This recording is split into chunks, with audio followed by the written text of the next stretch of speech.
So in the US, about 1/3 of farmland is used for grain and flour, well, specifically flour. Worldwide, it might not be as high, but still one of the most common ones worldwide. And it is, and having such intense depending on one crop, it's not the best thing because that means you have less diversity. You're doing less crop rotations, there's less stuff you can plant. Um, and also you can have, if you reduce the farmland, you can turn more of it into just plain nature, which is good. Or you can do less productive per land in the short term ones, but more spread out and have land suck up less nutrients and plant more stuff in between that attracts pollinators and stuff. It's better for the long-term health of the one. Or you can plant more vegetables, and if the vegetables go down, you replace them. So replacing grain farmland with other farmland might be very, very beneficial, but how will we do it? Because we still need a bunch of grains. Grains are also not the most healthy things.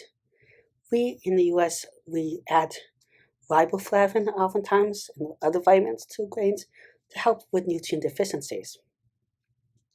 But still we have some problems, and worldwide this is more of a problem. Also, with the rise of one type of flour and stuff for big industries, when we have so much of it with one type of flour, you don't get the specialty flours. And another similar one is the oil industry, but I'm talking about the vegetable oil and all the plant oil industries.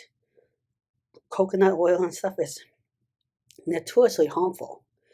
And you can talk about other oil, to some extent, all of them are kind of bad in different ways.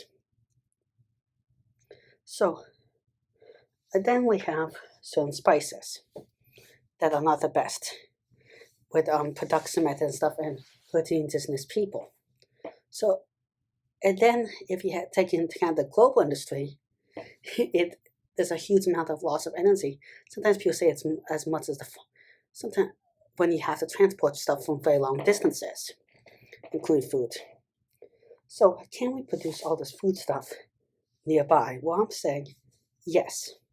And one is you can make a powder out of algae that's like flour, can be used as flour, with even more nutrients. So even more healthy for people. You can also algae produce a lot of oil, and we can tinker around with the oil for different properties, and that oil can replace a lot of cooking oil. In the future, you may be able to make flavor compound for spices and stuff. Not the same texture, so you can reduce it. And algae, there's a lot of ways you can grow algae very productively with less chemicals, actually. And water vats that don't have to be. Now, the water vats are self-contained, so you actually don't have to irrigate them with so much water because they're not spreading out in the ground and stuff, and they're not in the same way. You can also use more brackish and salty water. And if there's, or you can even grow them out in the ocean. Then we have to figure out how to contain algae in the ocean so it doesn't spread out too much and affect the places. And algae tends to hundreds of times more productive for the same land area than a lot of other crops. So there's a huge win situation there.